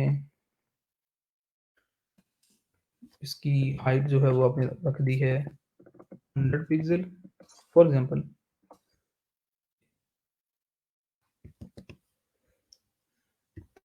और अब जब आप डिव पे काम कर रहे होते हो तो ये जो कॉन्सेप्ट अभी मैं देने जा रहा हूँ एक्चुअली एक प्रॉब्लम है। जब आप डिव पे काम कर रहे होते हो उसमें आपको एक प्रॉब्लम आती है। आप एक डिव आपने बना ली लेफ्ट साइड के नाम से और एक आपने डिव बना ली राइट साइड के नाम से। ठीक है, आप अगर इसको स्टाइल करते हो और इसको आप बैकग्राउंड कलर दे देते हो जी रेड, और आप इसको फ्लोट कर देते हो आप इसको लेफ्ट साइड पर, और आप इसकी विड्थ डिफाइन कर दो जी 40% फॉर एग्जांपल।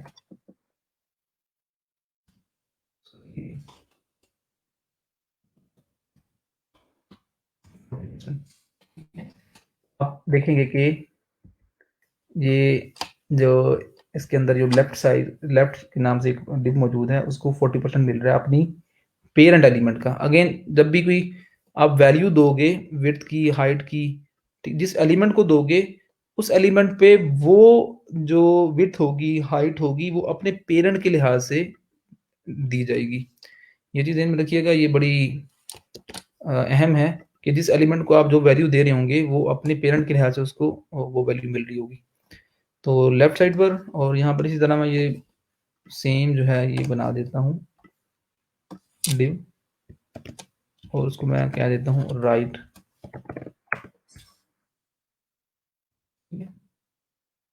आप देखेंगे कि वो आपको राइट साइड पे नज़र आ रही है। सॉरी, ये प्लॉट आप ये लेफ्ट ही है, अगर मैं इसको राइट करूँगा तो वो राइट साइड पे एडजस्ट हो जाएगी। ठीक है, अब ये आउटपुट आपके सामने है। एक पेरेंट डिव के अंदर 2 उसकी चाइल्ड डिव्स बनाई, एक को लेफ्ट साइड पे अलाइन कर दिया, एक को राइट साइड पे अलाइन कर दिया। जो प्रॉब्लम आपको बतानी है एक्चुअली वो ये बतानी है कि जब भी किसी एलिमेंट के चाइल्ड को फ्लोट की प्रॉपर्टीज मिलेंगी, अब जिस तरह आपके सामने है,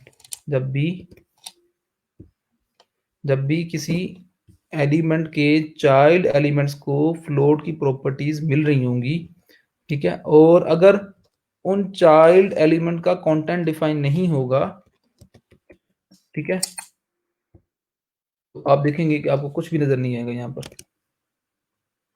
यहाँ पर कुछ भी नजर नहीं आएगा, ठीक है। जब भी एलिमेंट को आप फ्लोट करोगे तो यहाँ पर आपको कोई भी कंटेंट डिस्प्ले नहीं होगा, ठीक है।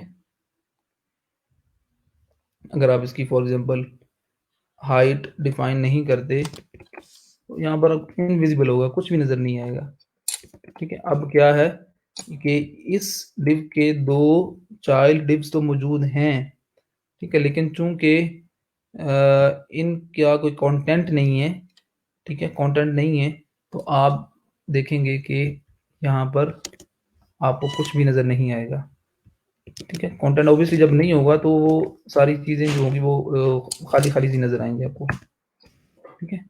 और एक और चीज, ये असल वो पॉइंट है जो मैं आपको बताने जा रहा हूँ। अब जरा बताएं, जरा अब प्रॉब्लम क्या है भला। अब पेरेंट डिव में दो चाइल्ड डिव्स मौजूद हैं, लेफ्ट साइड के नाम से और राइट साइड के नाम से। लेफ्ट और राइट इन दोनों डिव्स को बैकग्राउंड कलर तो मिल रहा है, ठीक है। ये एक्चुअली वो पॉइंट है जो मैं आपको समझाना चाह रहा हूँ। पेरेंट एलिमेंट के अंदर दो चाइल्ड एलिमेंट्स हैं, दो पेरेंट डिव में दो चाइल्ड डिव्स हैं, ठीक है। दोनों चाइल्ड डिव्स को हमने फ्लोट किया हुआ है, फ्लोट, ठीक है। दोनों चाइल्ड डिव्स को हमने बैकग्राउंड कलर दिया हुआ जो कि आपके सामने विजिबल है, ठीक है, ब्राउन है तो वो आपको नजर आ रहा है। लेकिन हमने इसके साथ साथ जो पेरेंट एलिमेंट है उसको भी बैकग्राउंड कलर दिया हुआ, लेकिन आपको वो चीज नजर नहीं आ रही, ठीक है।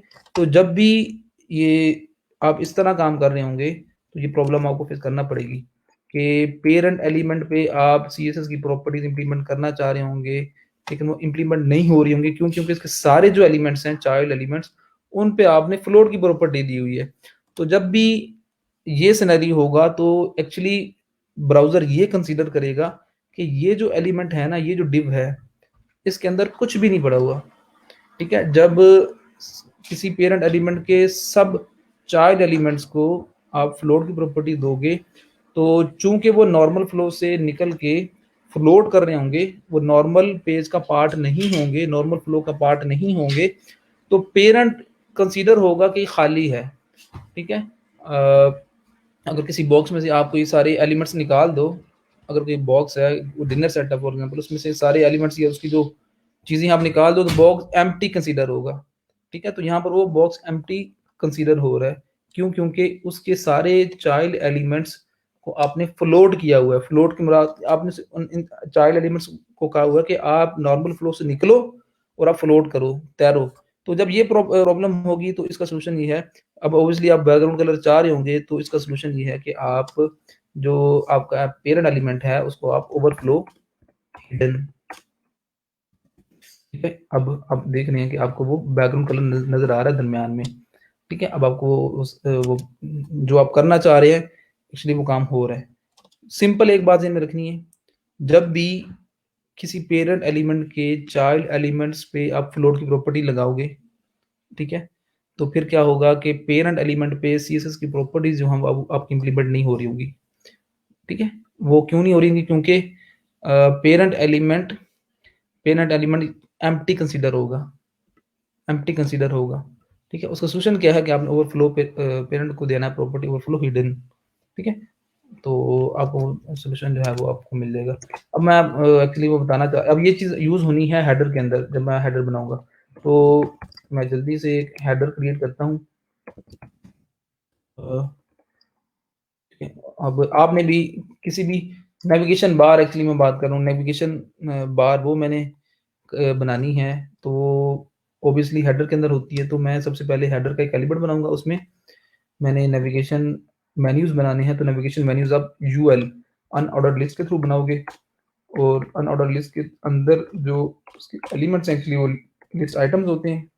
तो लिस्ट आइटम आप देखते हो कि जितने भी आपके पास लिंक्स मौजूद होते हैं लाइक फाइवर और अपवर्क, उसमें उसके जो नेविगेशन मेन्यूज होते हैं वो क्लिकेबल होते हैं, आप सबको पता है, ठीक है। ये जो आपको मेन्यू नजर आ रहे हैं नेविगेशन मेन्यूज, आपने जितने भी स्टोर्स बनाए हैं ई कॉमर्स के, शॉपिफाई के जरूर, उसमें नेविगेशन मेन्यूज ये क्लिकेबल, तभी कुछ चीज लिंक होती है तो यहाँ पर वो आपको हैंड नजर आ रहा होता है। तो ये क्लिकेबल बनाने के लिए ये बटन है, इसको ये क्लिकेबल बनाया हुआ है, ये भी क्लिकेबल है। अगर आपने किसी बटन को क्लिकेबल बनाना होगा, किसी टेक्स्ट को क्लिकेबल बनाना होगा, तो आप एक्चुअली उसको रखोगे एंकर टैग के अंदर। अगर मैं इसको सिंपली यूं रखूंगा ना, होम और ये बाकी सारी, तो इसका जो इफेक्ट है वो आपके सामने आप नजर आएगा। अगर मैं इसको आउटपुट देखूं इसकी, तो आप देखेंगे कि ये क्लिकेबल नहीं है अभी तक, ये क्लिकेबल नहीं है। ये क्लिकेबल किस तरह बनेंगे कि इसके जो ये लिस्ट आइटम्स है ना, इसको आप रखो एंकर के टैग में। अब यहाँ पर एंकर के टैग मैं यूज करूंगा, यहाँ पर एक्चुअली आप लिंक कर दोगे कि जब इस लिस्ट आइटम पे क्लिक होगा तो फला चीज ओपन होगी। तो यहाँ पर आप एक्चुअली किसी पेज का लिंक दोगे। फॉर एग्जांपल एक और पेज बना हुआ है साइन अप डॉट HTML, ठीक है। तो यहाँ पर आप वो रिलेटिव पाथ और एब्सोल्यूट पाथ का कॉन्सेप्ट यूज होगा। तो एक्चुअली लिंक में आप कोई ना कोई पाथ दोगे, ठीक है, किसी जिसको आप ओपन करवाना चाह रहे हो। अभी फिलहाल जो मेरे पास कुछ भी नहीं है तो मैं यहाँ हैश टैग लिखता हूँ।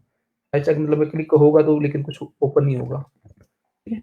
इसको मैं दोबारा कर देता हूँ। अब मैंने क्यों लिस्ट आइटम के अंदर एंकर टैग यूज किया, और एंकर टैग के अंदर मैंने होम का टैग इसलिए रखा ताकि ये होम और सर्विसेज और ये जो चीजें हैं ये सारी क्लिकेबल बने, और कॉन्टैक्ट अस और अबाउट अस। अब मैं देखूंगा कि जो मेन्यूज हैं वो क्लिकेबल हैं, अभी देख सकते हो आप, लेकिन अभी वो प्रॉपरली अलाइन नहीं है। आपको यहाँ पर कोई भी इसकी शक्ल सूरत ठीक से नजर नहीं आ रही। अब ये CSS के थ्रू आप करोगे, इसको खूबसूरत बनाओगे। अभी जो आपके नेविगेशन मेन्यूज आपको नजर आ रहा है वो ये है, CSS की प्रॉपर्टीज के थ्रू आप इसको खूबसूरत बनाओगे। और आप किस तरह करोगे जी, वो अब हम यहाँ पर इंटरनल जो है ना वो CSS की डिफाइन करते हैं। तो सबसे पहले जी हेडर के लिए, चूंकि ये हेडर है तो हेडर का हम एक बैकग्राउंड कलर वो डिफाइन कर देते हैं, वो हम रख सकते हैं ब्लैक। अब देख रहे हो क्या ब्लैक कलर हेडर नजर आ रहा है, उसके अंदर जो है वो हेडर के अंदर ये लिस्ट आइटम्स हैं, ठीक है। तो अब बैकग्राउंड कलर आपको रेड नजर आ रहा है। ये आपके क्वेश्चन जो है ना इसका आंसर मैं एंड पे करूंगा यार, मैं सारे नोट कर रहा हूँ, ये मैं आपको एंड पे बताऊंगा। अब मैं कहता हूँ कि हेडर जो है ना उसको राइट साइड से और लेफ्ट साइड से थोड़ी और स्पेसिंग मिले, तो आपने अगर स्पेसिंग देनी है तो आप मार्जिन ऑटो, ठीक है, और आप विड्थ आप रख लो 90%। देखेंगे कि लेफ्ट साइड से राइट साइड आपको इक्वल स्पेस मिल चुकी है। ये आपने हेडर पे काम कर लिया। अब उसके बाद ये जो आपको वर्टिकली नजर आ रहे हैं लिस्ट आइटम्स, आपने इसको हॉरिजॉन्टली भी बनाना है। और नेविगेशन मेन्यूज नॉर्मली कहाँ पर होते हैं, लेफ्ट साइड पर या राइट साइड पर होते हैं हेडर के अंदर, आप बताएं जी। नॉर्मली जो स्टैंडर्ड है वो क्या है कि जो नेविगेशन मेन्यूज होते हैं, आपने जो नेविगेशन मेन्यूज बनाए थे अपने स्टोर के अंदर, वो नॉर्मली क्या होते हैं, यहाँ पर राइट साइड पर होते हैं। तो आपने क्या करना है कि ये जो आपका एलिमेंट है यूएल का, जो कि डिस्प्ले कर रहा है नेविगेशन मेन्यूज को यहाँ पर लेफ्ट साइड पर, आपने उसको राइट साइड पर लेकर जाना है। तो अगेन आप ये काम कर सकते हो, लेफ्ट राइट आपने करना है तो फ्लोट प्रॉपर्टी के थ्रू कर सकते हो कि भाई ये जो यूएल है इसको हम करवाना चाह रहे हैं डिस्प्ले लेफ्ट साइड पर नहीं राइट साइड पर। तो इस यूएल की प्रॉपर्टी में डिफाइन करूंगा कि भाई इसको फ्लोट कर दो, राइट साइड पर। अब यहाँ पर डिस्प्ले कर रहा है। अब अगेन यहाँ पर कोई प्रॉब्लम बता सकता है कि क्या भाई, जो प्रॉब्लम बताएगा वो बड़ा जीनियस होगा। आपने देखा कि जो ही मैंने फ्लोट की प्रॉपर्टी लिखी, फ्लोट से पहले आपके सामने बैकग्राउंड कलर नजर आ रहा है, यूं ही मैंने फ्लोट की प्रॉपर्टी लिखी, यूएल में मैंने फ्लोट की प्रॉपर्टी लिखी, तो हेडर का बैकग्राउंड कलर और उसमें जो कुछ है था वो सारा कुछ खत्म हो गया इफेक्ट। अब आपको हेडर का बैकग्राउंड कलर वो नजर ही नहीं आ रहा। इसकी रीजन क्या है बताएं जरा। आपको बता सकते हैं जी कि हेडर में ये जो चाइल्ड एलिमेंट है इसको मैंने फ्लोट की प्रॉपर्टी दी, तो हेडर पे ये इफेक्ट खत्म हो चुका।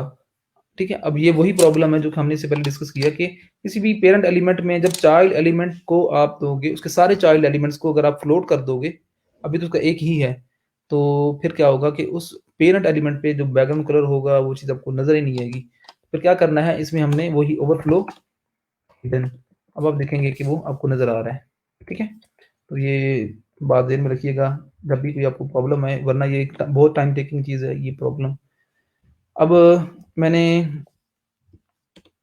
लिस्ट स्टाइल टाइप को कर देना है मैंने नन। अब आप देखेंगे कि वो आपको डॉट्स जो है आपको नजर नहीं आ रहे, चलो इसको हम बाद में करेंगे। पहले मैं लिस्ट आइटम जो है उनको अलाइन कर लूँ वर्टिकली हॉरिजॉन्टली। अब ये जो लिस्ट आइटम आपको नजर आ रहे हैं वर्टिकली, इसको आपने हॉरिजॉन्टली करना होगा, तो आप इसको अगेन कर लोगे फ्लोट लेफ्ट। ठीक है, फ्लोट लेफ्ट करेंगे तो अब ये आपको ना ये नजर आ रहा है, एक्चुअली इसका कलर जो है ना वो इतना विजिबल नहीं है। यहाँ पर नीचे मैं क्या करता हूँ, क्योंकि ये होम सर्विसेज कॉन्टैक्ट अस, ये जो टेक्स्ट है ये इसका पार्ट है एंकर का। ठीक है, एंकर का ये पार्ट है, तो मैं क्या करूंगा कि एंकर में 8 का टैग लिखूंगा और यहाँ पर उसका कलर जो है वो मैं वाइट कर दूंगा। अब आपको थोड़ी चीज विजिबल होगी, होम सर्विसेज सारा कुछ नजर तो आ रहा है, आप देख रहे हैं तो, लेकिन आपस में उनकी वो मार्जिन काफ़ी ज़्यादा है, लिस्ट आइटम का सॉरी मार्जिन नहीं है, और एक दूसरे के अंदर जो है ना वो मिले हुए। अब क्या करोगे, मार्जिन दे दोगे तमाम एलिमेंट्स को 10 पिक्सल, यहाँ पर भी दे सकते हो और यहाँ पर भी आप दे सकते हो। मार्जिन आप दे लो आप 20 पिक्सल दे लो। ठीक है, तो आप देख रहे हो कि 20 पिक्सल वो उनको मार्जिन मिल चुका है। मार्जिन से मुराद के वो खुद जो लिस्ट आइटम्स हैं वो मूव कर चुके हैं। अब मैं क्या करूंगा, ये जो अंडरलाइंस आ रही हैं ये खत्म करनी है, तो ये भी टेक्स्ट डेकोरेशन, ये जो अंडरलाइन आपको आ रही है ना नजर, ये एक्चुअली आपको लिंक ये जो एंकर का टैग है इसकी वजह से वो आ रही है, नन कर दो। क्या है कि वो एलिमेंट जो है ना वो थोड़े अच्छे नजर आ रहे हैं। अब अगर मैं यहाँ पर इसको हम फ्लोट लेफ्ट क्यों किया, अगर मैं फ्लोट राइट करूंगा ना तो आप देखेंगे कि वो सीक्वेंस उसका चेंज हो जाएगा। ठीक है, फ्लोट राइट, अगर मैं फ्लोट की प्रॉपर्टी यूज ही नहीं करूंगा तो आपके सामने ये है होम सर्विसेज, ये वर्टिकली नजर आ रहे हैं, तो वर्टिकली नजर आ रहे हैं, तो अगर मैं फ्लोट करूंगा लेफ्ट साइड पर तो पहला एलिमेंट जो है वो लेफ्ट साइड पर चला जाएगा, उसके पीछे दूसरा जो एलिमेंट होगा वो दूसरी लेफ्ट साइड पर चले जाए, तीसरा एलिमेंट जो होगा वो भी लेफ्ट साइड पर, तो चीजें जो है ना वो इस तरह सीक्वेंस इस तरह बनेगा।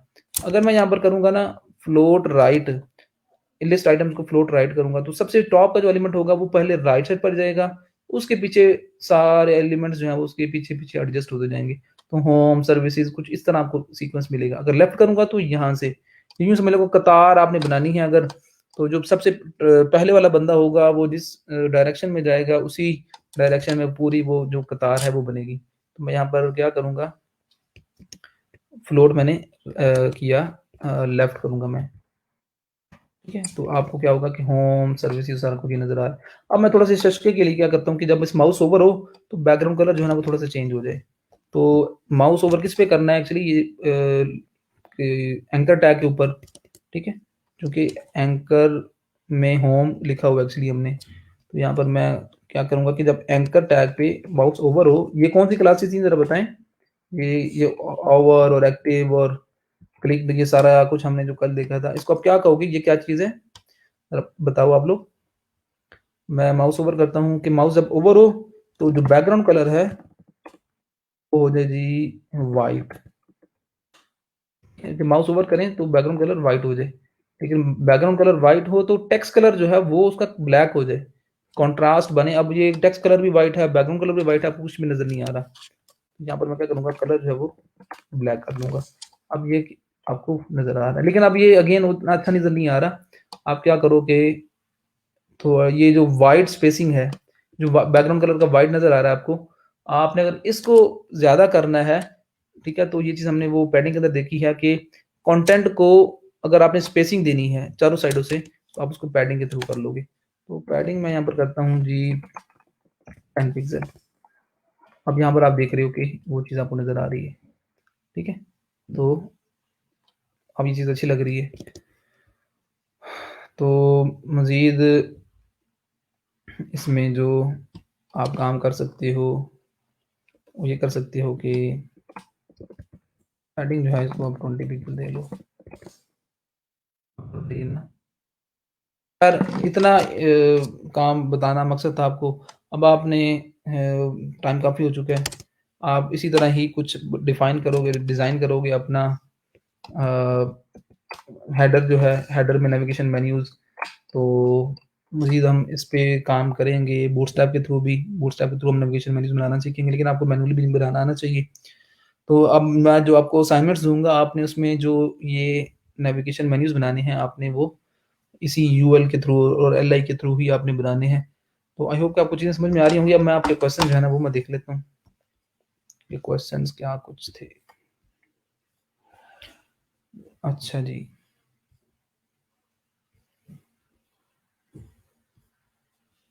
अच्छा जी, aqua, pink colour, height auto कर सकते हैं।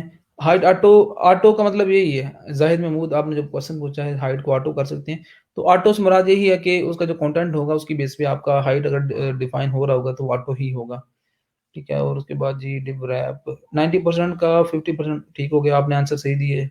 95% का जो 50% वो जो हमने चाइल्ड एलिमेंट्स को दिया था। फ्लोट लेफ्ट एंड राइट, ठीक है जी, दोनों को लेफ्ट फ्लोट करना है। आप दोनों को वो जो एग्जांपल मैंने आपको दी थी, आप दोनों को लेफ्ट कर लो, ठीक है, या आपने एक को राइट राइट करना है तो आप राइट भी कर सकते हो। फ्लोट लेफ्ट क्यों किया है? How can it that both will be left, why not right? अच्छा अब्दुल हादी, जो मैंने वो एग्जांपल दी थी उसमें आप राइट करो या लेफ्ट करो, ठीक है, वो आपको इफेक्ट सेम नजर आएगा। क्योंकि चूंकि मैंने पेरेंट एलिमेंट के जो चाइल्ड एलिमेंट से उन पे टोटल जो वेट थी वो मैं डिवाइड कर दी थी, 50% एक को दे दी थी, 50% दूसरे को दे दी थी। तो वो दोनों दोनों जो है वो फुल विड्थ जो है वो अपनी पेरेंट का कवर कर रहे थे, ठीक है। तो अगर तो दोनों एलिमेंट्स जो हैं वो एक को 40% देता, एक को 30% देता, तो टोटल जो 70% होता, तो 30% रह जाता। फिर आप अगर एक को लेफ्ट साइड पर करते, दूसरे को राइट साइड पर करते, तो दरमियान में आपको वो स्पेस नजर आती 30% की। लेफ्ट साइड पे जो एलिमेंट है उसको 40% विड्थ दी है फॉर एग्जांपल, राइट साइड पे जो एलिमेंट है उसको आपने 30% दी है, तो टोटल सम करेंगे 70% बनेगा। एक लेफ्ट साइड पर अलाइन है, एक राइट साइड पर अलाइन है, तो फिर आपको वो इफेक्ट नजर आएगा, दरमियान में स्पेस नजर आएगी 30% की, ठीक है। तो लेकिन अगर आपने 50-50% दे दिया, 100% वो कवर कर रहा है, तो मूव करने के लिए उनके पास कोई एरिया मौजूद नहीं है, इसलिए आपको कुछ नजर नहीं आएगा, उसका इफेक्ट नजर नहीं आएगा। अच्छा, margin deals with inner space, हाँ बिल्कुल ठीक आपने दिया Naaz. Margin outside sir can we set top bottom right left with a single line code, बिल्कुल कर सकते हैं, मैंने आपको बता दिया है। Single CSS line file for all buttons, हाँ बिल्कुल अब्दुल हादी आप कर सकते हो। आप एक अलग से सीएसएस की फाइल बनाओ, उसमें आप बटन का डिज़ाइन आपका वो सारी चीज़ें आप डिफाइन कर दो जो कि पूरे वेबसाइट में आप यूज़ कर रहे हो, तो आप उसी फाइल को आप हर जगह इंक्लूड करके आप डिज़ाइनिंग करवा सकते हो। लेफ्ट एंड राइट फ्लोट का फ़र्क क्या है? वकार सलीम, इसका फ़र्क ये है कि जिस तरह मैंने दूसरी एग्जांपल में आपको बताया था कि फ्लोट का मतलब ये है कि अलाइन कर दो। एक डिव को अगर आप फ्लोट लेफ्ट कर रहे हो तो मतलब ये है कि उस डिव को आप अलाइन कर दो लेफ्ट साइड पर। फ्लोट राइट का मतलब अलाइन कर दो राइट साइड पर। एक्चुअली वो अलाइनमेंट के लिए है, लेफ्ट साइड पर या राइट साइड पर। अपने पेरेंट के लेफ्ट पर या राइट साइड पर आप फ्लोट की प्रॉपर्टी के थ्रू कर सकते हो। फ्लोट की प्रॉपर्टी आप डिव के थ्रू भी, डिव के ऊपर भी लगा सकते हो, और बाकी जितने आपके एलिमेंट्स हैं उनके ऊपर भी। अच्छा, एंकर का टैग राइट राइट साइड, ठीक हो गया जी। पेरेंट में सीएसएस अप्लाई नहीं हो रहा। हाँ, हारून बिन आरफ आपका बात ठीक था। हाँ, राजा मोहम्मद जैन ने बिल्कुल ठीक कहा कि वो एम्प्टी कंसीडर हो रहा है, आपने क्या करना है उसको हिडन कर देना है। सारे आइटम एक लाइन कैसे आएंगे? अभी आपको मैंने बता दिया कि जो लिस्ट आइटम्स हैं उनको एक लाइन में लाने के लिए, हॉरिजॉन्टली लाने के लिए लिस्ट आइटम को आप फ्लोट कर दोगे लेफ्ट या राइट, ठीक है, तो वो एक ही लाइन में आ जाएंगे। अच्छा जी, instead of float can we use display inline. यार डिस्प्ले इन लाइन ना, इसका मतलब कुछ और है। और फ्लोट लेफ्ट राइट का मतलब कुछ और होता है ज़ाहिर महमूद। डिस्प्ले का मतलब ये है कि वो इनलाइन डिस्प्ले हो। अगर कोई ब्लॉक लेवल एलिमेंट है जो कि ब्लॉक लेवल का बिहेवियर है, आप उसको इनलाइन बिहेवियर, उसका बिहेवियर चेंज करना चाह रहे हो, मतलब कि टोटल विड्थ ना ले, उतनी ही विड्थ ले जितना उसका कंटेंट है, जो कि एक नॉर्मली बिहेवियर होता है किसी भी एलिमेंट का। फ्लो सॉरी, इनलाइन और ब्लॉक लेवल इसको हमने कल देखा है, ये और चीज़ है। ठीक है, ब्लॉक लेवल एलिमेंट और इनलाइन एलिमेंट। लेकिन फ्लोट है ये एक्चुअली डायरेक्शन के लिए, अलाइनमेंट के लिए, लेफ्ट साइड पर या राइट साइड पर। अच्छा जी, चाइल्ड फ्लोट। अच्छा जी, क्या हम sir if we have only one child div can we float it to the centre? नहीं, सेंटर नहीं कर सकते। लेफ्ट लेफ्ट साइड पर या राइट साइड पर ही हो सकता है इसको। ठीक है, ये सिर्फ लेफ्ट साइड की या लेफ्ट साइड और राइट साइड पर ही इसको कर सकते हैं। हाँ, बाकी सूडो क्लासेस हैं जी, बाकी आपकी बात ठीक होगी। फिफ्थ गियर यार, मेरे इससे भी ज्यादा अगर कोई छठा गियर होता तो छठा गियर में ये लेक्चर दिए, क्योंकि टाइम कम है। तो भाई आप होते ट्रेनर, आपको लग पता जाता कि 3 माह के अंदर HTML, CSS, जावास्क्रिप्ट, उसमें बूटस्ट्रैप, jQuery, उसमें जी PHP, वर्डप्रेस, उसमें शॉपिफाई 3 माह में करवाना कितना बड़ा चैलेंज है। ठीक है, इसको मैं ही जान सकता हूँ, इसलिए इस स्पीड से जो है ना चलना पड़ता है। तो आप इसी स्पीड से चलोगे तो फिर जो है ना वो मेरे साथ साथ चलोगे, वरना आप बहुत पीछे रह जाओगे। अगर मैं छठे गियर पे होऊंगा, आप दूसरे गियर पे चल रहे होंगे, तो भाई मैं तो फिर मंजिल तक पहुंच जाऊंगा टाइम पे जल्दी से, लेकिन आप बहुत पीछे रह जाओगे। ठीक है, आप जो यूनिवर्सिटीज़ के अंदर कंप्यूटर साइंस के जो स्टूडेंट्स हैं उनको आइडिया होगा, ये जो प्रोग्रामिंग फंडामेंटल का आप सब्जेक्ट पढ़ते हो, ये आप 6 माह के अंदर पढ़ते हो। आप HTML, ये जो वेब डेवलपमेंट का सब्जेक्ट है, आप 6 माह के अंदर पढ़ते हो। ठीक है, और उसमें भी शायद सारा कुछ नहीं। अब वर्डप्रेस अगर आप किसी यूनिवर्सिटी में हो रही है, तो वो पूरा सब्जेक्ट होता है, वो पूरा 6 माह में करवाया जाता है। डेटाबेस 6 माह में करवाई जाती है। ठीक है, ओ का जो सब्जेक्ट होगा वो 6 माह के अंदर। तो यहाँ पर हमने हर चीज़ को टच देना है। ठीक है, और कुछ चीज़ हमने डिटेल में भी देखनी है, लेकिन with in 3 months of time period. तो इसलिए मैं आपसे बार बार कहता हूँ कि आप 20% इनपुट मेरी तरफ से होगी, 80% आपकी तरफ से होगी, तो काम चलेगा। ठीक है, 80% इनपुट दोगे जी, या आप बताओ अब्दुल बासित कुरैशी साहब।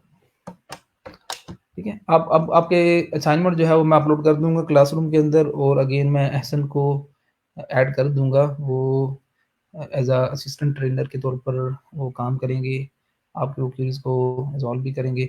बाकी यार आपने इस वीकेंड पे 3 दिन में टिका के काम करो, मेल फीमेल सारे लोग, जो असाइनमेंट्स मैं आपको दूंगा उन पे काम करो। लिटरली आपकी सारी HTML, सारी CSS वहाँ पर कवर हो जाएगी। SQL हमने करनी है बिल्कुल। हारून बिन आरिफ, मैं आपको कॉन्सेप्ट दूंगा, बिल्कुल डिटेल में दूंगा। SQL, MySQL हम देखेंगे, और इसके अलावा हम ऊप को भी देखेंगे। ठीक है, बहुत कुछ करना है, आप करने वाले बने से। कि आप 3 दिन जो आपके पास हैं, आज का दिन, कल का दिन, परसों का दिन, लिटरली अगर आप अच्छे तरीके से काम करो, 6 7 8 घंटे दो एक दिन में, तो भाई आप एक हफ्ते के अंदर HTML, CSS, बूटस्ट्रैप सारा कुछ सीख जाओगे। ये आपकी प्रैक्टिस के ऊपर डिपेंड करेगा। जितनी ज़्यादा आप प्रैक्टिस करोगे, आप जो है ना उतनी ही ज़्यादा चीज़ें। अब जस्ट इमेजिन करो कि आप अगर 10 दिन मेहनत करो, 10 दिन की मेहनत से आपको एक फ्रंट एंड की कंप्लीट स्किल मिल जाए, तो और आपको क्या चाहिए भाई? 10 दिन में 15 दिन लगा लो। ठीक है, तो ये बहुत बड़ी चीज़ है, बहुत बड़ी आपकी कह लो कि प्रोग्रेस होगी, अच्छी प्रोग्रेस होगी, अगर आप इतने टाइम पीरियड में ये सारी चीज़ें सीख जाओगे। और आप सीख सकते हो, आप चाहो तो सीख सकते हो, आप चाहो तो आप नहीं भी सीख सकते। चाहे आप 10 दिन की बजाय 10 माह भी लगा लो, तो कितने लोग काम करेंगे जी? ठीक है, आपको प्रॉब्लम बहुत ज़्यादा आएंगी, खासतौर पे CSS की बहुत ज़्यादा प्रॉब्लम्स आएंगी, और उनमें जो अलाइनमेंट की इश्यूज हैं वो सबसे ज़्यादा आपको फेस करना पड़ेंगे। प्रॉब्लम्स आपको आएंगी, तब आपको अगली जो चीज़ है जो हम करेंगे, बूटस्ट्रैप और बाकी चीज़ें, आप वो आपको वाकई ही उसमें चीज़ वो नज़र आएगी, उसके अंदर जो इसकी इम्पोर्टेंस है आपको उसका आइडिया होगा। अगर आपने काम ही नहीं करना, आपको पता ही नहीं है कि भाई अगर बूटस्ट्रैप के थ्रू काम नहीं करेंगे तो क्या बेनिफिट्स आपको नहीं मिलेंगे और क्या प्रॉब्लम्स आएंगी, तो फिर आपको आइडिया नहीं होगा। ठीक है, तो आपने काम करना है। आप में से हर बच्चा काम करे। अगेन मैं उन बच्चों को भी कह रहा हूँ जिन्होंने ऑलरेडी किया हुआ है, ठीक है? हर किसी ऐसा नहीं ज़हन में रखना कि भई ये मेरे लिए बड़ा सिंपल है। तो जैसे सैफुल्लाह भुट्टा क्या कह रहे हैं, I need access on Google classroom. यार सैफुल्लाह इनको यार कमेंट बॉक्स इनको रिप्लाई कर देना कोई बच्चा ना, वो सैफुल्लाह भुट्टा को वो जो लिंक है गूगल फॉर्म का, वो ज़रा इनको कमेंट बॉक्स के अंदर मेंशन कर दें। मैंने वैसे डिस्क्रिप्शन के अंदर मेंशन किया हुआ है सैफुल्लाह, आप उसके थ्रू लगा सकते हो अटेंडेंस। चलिए जी, अपना ख़्याल रखिएगा बहुत सारा, 3 दिन हैं, इबादत भी करें, दुआएँ भी करें, ताक रात एक गुज़र चुकी है, बाकी आनी है। ताक रात में जो है ना वो काम मेहनत करें, दुआ करें अपने लिए भी, इस मुल्क के लिए भी करें, हमारे लिए भी करें। अल्लाह आपका हामी नासिर हो। अल्लाह हाफ़िज़।